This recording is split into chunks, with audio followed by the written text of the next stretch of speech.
बिस्मिल्लाहिर्रहमानिर्रहीम जी। हम शुरू करते हैं। आपको जो सामने क्वेश्चन नज़र आ रहा है ये BRS का है। मैं इसको मार्क करूँगा थोड़ा सा। लेकिन जी ये क्वेश्चन है गिवन हमें और इसका ये इतना सा छोटा सा सलूशन है। तो ये वन ऑफ द स्मार्टेस्ट और शॉर्टेस्ट क्वेश्चन है हमारी अकाउंटिंग में। तो बड़ा आसान है इसके अंदर 20 में से 20 नंबर लेना। तो जिन बच्चों को ये चैप्टर नहीं आता तो उनको फिर कोई चैप्टर नहीं आ सकता। सबसे आसान है, हर बच्चे को ही आना चाहिए। लेकिन जी इसके अंदर क्या है, एंट्रीज़ यहाँ पे गिवन है और यहाँ पे प्लस माइनस लिखा हुआ है। बेसिकली यहाँ पे हमने डेबिट क्रेडिट करना होता है। एक डेबिट है, एक हमारे पास क्रेडिट है। डेबिट और क्रेडिट, ठीक है जी। डेबिट क्रेडिट करना होता है तो पहले मैं ऊपर एक नरेशन पढ़ता हूँ। लिखा जी bank balance as per cash book. यहाँ पे उसने डेबिट वाली साइड पे लिखा हुआ है 54,000। तो कौन सी चीज़ डेबिट पे लिखनी है, कौन सी चीज़ क्रेडिट पे लिखनी है, तो इसके लिए आपको golden rules of bank reconciliation पढ़ने पड़ेंगे, जिसे हम शॉर्ट में BRS के गोल्डन रूल्स कहते हैं।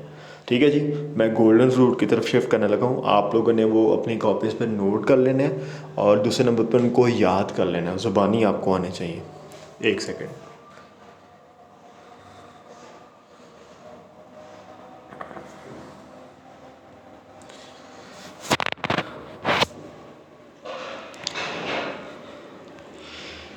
लें जी, रूल्स यहाँ से स्टार्ट होते हैं और इसी तरह का इसका फॉर्मेट है। आप सबसे पहले यहाँ पे एक नेम लिखेंगे पर जिस पर्सन का जिसकी आप बैंक रिकॉन्सिलेशन बना रहे हैं, नीचे लिखेंगे बैंक रिकॉन्सिलेशन और जिस डेट के ऊपर बना रहे हैं एज ऑन 31 दिसंबर 2021। ठीक है जी। अब 2021 को छोड़ के अब हमने इंशाल्लाह ताला जब छुट्टियों के बाद मिलेंगे तो 2022 लिखा करेंगे। अच्छा जी, याद क्या करना है आप लोगों ने वो देख लें जी। सबसे पहले पहली एंट्री जो है वो इन 4 में से हमेशा आया करेगी, यानी कि इससे बाहर एंट्री कोई नहीं आएगी। पहले लिखा हुआ जी bank balance as per cash book, और आप ये देखिएगा अगर ये स्टेटमेंट आ जाएगी तो आपने उसको डेबिट कर देना। ये स्टार्ट बने हुए हैं वहाँ पे। नेक्स्ट लिखा है जी balance bank balance as per passbook या बैंक स्टेटमेंट, तो आपने इसे चुप करके क्रेडिट कर देना। आगे है bank overdraft balance as per cash book, आपने इसको भी यहाँ पे क्रेडिट कर देना। Overdraft balance as per passbook bank statement, तो आपने इसको यहाँ पे डेबिट कर देना। आप लोगों ने ये याद कर लेना। ये याद कर लेंगे आपके लिए बड़ी आसानी रहेगी। अब इसका थोड़ा सा मैं लॉजिक भी बताता चलूँ। कुछ बच्चे ऐसे भी होंगे जो सोच रहे होंगे कि इसका लॉजिक क्या। लॉजिक भी बता देता हूँ जी। जब हमारे पास बैलेंस पड़ा होता है बैंक में तो हमारे लिए फेवरेबल, यानी कि हमारे लिए एक अच्छा फेवर ये है, हमारे लिए फेवरेबल वो चीज़ है कि अगर कैश बुक का बैलेंस हो तो वो डेबिट हो। क्या होगा जी, कैश बुक का बैलेंस डेबिट हो, ये हमारे लिए फेवरेबल है, हमें फ़ायदा पहुंचाएगा। दूसरे नंबर पे देखें जी, अगर हमारे पास पासबुक है जो कि बैंक मेंटेन करता है, अगर उसका बैलेंस क्रेडिट है तो ये हमारे लिए फेवरेबल है। ठीक है, ये इसकी लॉजिक होती है। क्यों? डेबिट का मतलब है कैश बुक में पैसे पड़े हुए हैं, पासबुक की क्रेडिट का मतलब है कि पासबुक के अंदर पैसे पड़े हुए हैं। अब यहाँ पे लफ्ज़ इस्तेमाल हुआ है ओवरड्राफ्ट।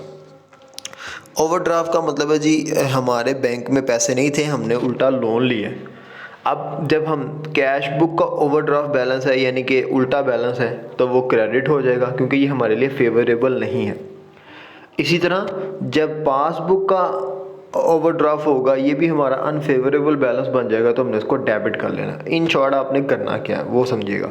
आपने इसको याद कर लेना ताकि आसानी से आप क्वेश्चन कर सकें। ठीक है, नेक्स्ट चलते हैं जी। चेक्स के हवाले से कुछ क्वेश्चंस होंगे। अब यहाँ पे पॉइंट नंबर 5 है जी। कह रहा है चेक इशूड ड्रॉन और pay to creditor but not, next नीचे लिखा है presented to bank for payment but not in cash unpresented cheques. अच्छा, ये डिफरेंट नेम इस्तेमाल हुए हैं, डिफरेंट एंट्रीज में डिफरेंट डिफरेंट नाम आते हैं तो उन्होंने सारे एक ही जगह पे मेंशन कर दिया। अब क्या क्या आएगा, चेक इशूड, ये आपको लफ्ज़ आएगा, सा लिखा जाएगा but not presented for payment, यानी कि इस तरह से आपसे पूछ लिया जाएगा। या इस तरह से भी आ सकता है कि चेक ड्रॉन किया है क्रेडिटर को लेकिन पेमेंट नहीं हुई। ठीक है, ये किसी तरह से भी आए आपने से याद कर लेना, जिस तरह से भी आए आपने चुप करके इसको डेबिट कर देना है। क्या कर देना जी, डेबिट कर देना। नेक्स्ट चलते हैं जी हम 6 नंबर पॉइंट की तरफ। अगर आपको क्वेश्चन में ये लिखा नज़र आता है कि चेक डिपॉजिट किया है हमने, बैंक में पेड किया है कलेक्शन के लिए, मगर अभी तक उसने हमारे अकाउंट में क्रेडिट नहीं किया, कलेक्ट नहीं किया, या बैंक ने वो चेक को क्लियर नहीं किया, तो आपने चुप करके उसको क्रेडिट कर देना।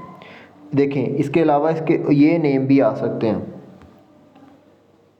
अनक्रेडिटेड, अनकलेक्टेड, अनक्लियर्ड, ये सारे नाम आपको यूज़ कर सकता है। कैसे बोलेगा जी, मैं बोल के दिखाता हूँ। Check deposited but not credited by bank, ठीक है, वो आपने चुप करके क्रेडिट कर देना। ये भी कह सकते हैं check deposited but not cleared by bank या अनक्लियर्ड चेक्स, तो आपने चुप करके उसको क्रेडिट साइड पे मेंशन कर देना उसकी अमाउंट को।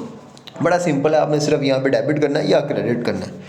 नेक्स्ट जी, cheques deposited but dishonour. Cheque आपने बैंक के अंदर जमा करवाया है, लेकिन बैंक वाले ने बिस्ती करके ना वापस भेज दिया, उसने जमा नहीं किया, तो आपने चुप करके उसको क्रेडिट कर देना है।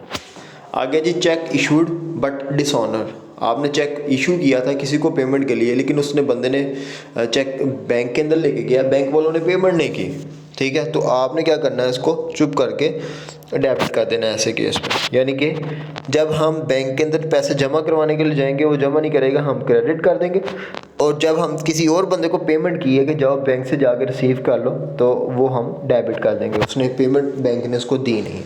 तो सिंपल बात यह है कि आपने इस लाइन को याद कर लेना, जहाँ पे भी आप देखेंगे चेक इशूड बट डिसऑनर, तो चुप करके आपने उसे डेबिट कर देना।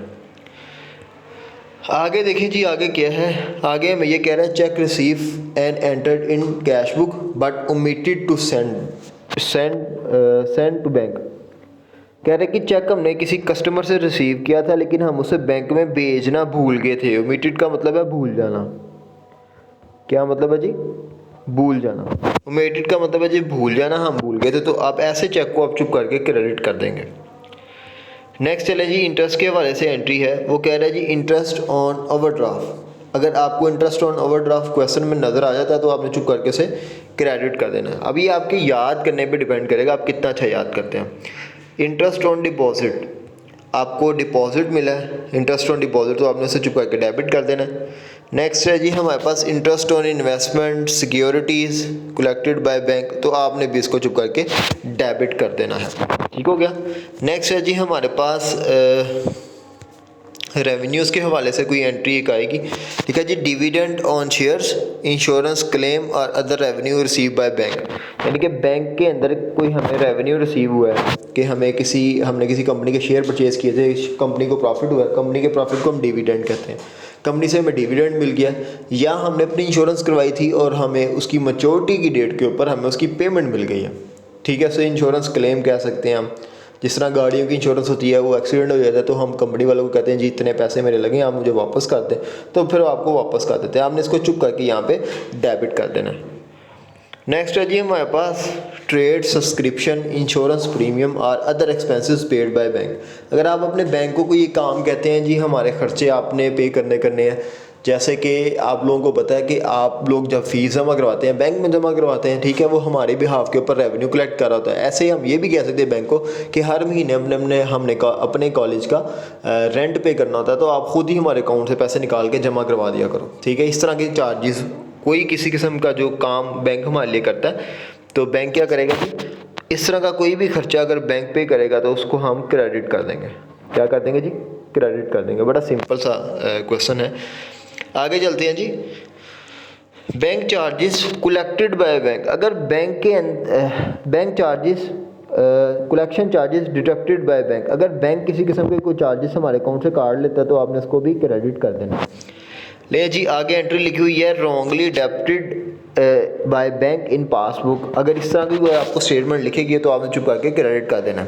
अगर आपको ये लिखा नज़र आए कि wrongly credited by bank in passbook, तो आपने उसको चुप करके डेबिट कर देना। गौर कीजिएगा ज़रा, जब उसने गलती से डेबिट किया हमने उसे क्रेडिट कर दिया, जब बैंक वाले ने गलती से क्रेडिट किया हमने उसे डेबिट कर दिया। बस आपने ये याद रखनी है, चीज़ें याद होंगी तो बहुत आसान है क्वेश्चन को अटेम्प्ट करना। जी नेक्स्ट हमारे पास है कैश बुक एरर के तौर पर आप इन हेडिंग्स को छोड़ें अगर आपको उनकी नहीं समझ आ रही, इसका हमारा कोई कंसर्न नहीं, क्योंकि हमें इस तरह की एंट्रीज आनी है, हमने बस आगे ये बता देना डेबिट कर रहे हैं या क्रेडिट कर रहे हैं। नहीं जी, debit side of cash book is overstated और ओवर एडेड, तो ऐसी कोई स्टेटमेंट आएगी तो आपने चुप करके क्रेडिट कर देनी है। नेक्स्ट लिखा जी 19 number, debit side of cash book is undercast, तो आपने इसको डेबिट कर देना है। आगे लिखा जी credit side of cash book is overstated, तो आपने इसको यहाँ पे डेबिट कर देना, और credit side of cash book is understated, तो आपने इसको यहाँ पे आके क्रेडिट कर देना। सिंपल है ये।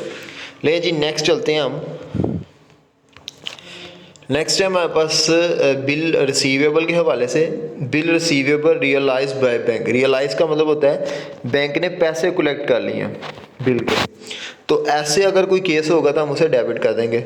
आगे लिखा जी बिल रिसीवेबल डिसऑनर्ड डिस्काउंटेड बस डिसऑनर, हमने बिल डिस्काउंट करवाया था लेकिन वो डिसऑनर हो गया, बट डिसऑनर लिखा हुआ है, तो आप इसे चुप करके यहाँ पे क्रेडिट कर देंगे। इसका क्या मतलब है? इसका मतलब ये है कि हमने बैंक से कोई बिल डिस्काउंट करवाया था और जब पैसे देने की बारी आई थी कस्टमर ने हमें पैसे नहीं दिए। आपको डिटेल में भी इसके बाद बिल ऑफ एक्सचेंज हमने पूरा चैप्टर पढ़ना, उसके अंदर हमने बिल की बातें ही करनी है सारी, वहाँ पे इसको देख लेंगे डिटेल में।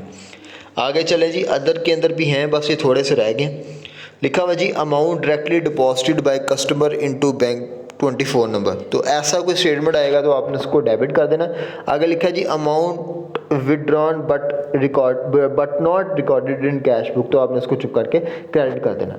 नीचे ये एक प्रैक्टिकल चीज़ है, जब सारे बैलेंसेस आ जाएंगे क्वेश्चन हम देखेंगे तो मैं बताऊंगा ये नीचे वाले स्टेटमेंट्स का मतलब क्या है, ठीक है। फिर वक्त इसे आप अपने माइंड से निकाल दें। कौन सी वाली स्टेटमेंट्स को जी?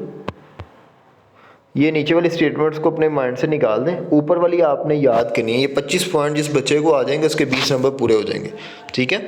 अगर किसी बेटी का कोई क्वेश्चन है तो वो पूछ सकता है मुझसे बाद में, और अगर किसी और का क्वेश्चन है तो वो कमेंट सेक्शन में पूछ सकता है। ये रूल्स हैं, आप अपने कॉपी पे लिखें, इसे पक्के से अच्छे से याद करें, और याद करने के बाद आप खुद ही क्वेश्चंस आप लोगों ने करना शुरू कर देना, क्योंकि बड़े आसान है क्वेश्चन भी, ये 15 से 20 मिनट में हल हो जाता है, कोई लंबा भी नहीं है। मैंने आपको दिखाया था कितना छोटा है, ठीक है बेटा।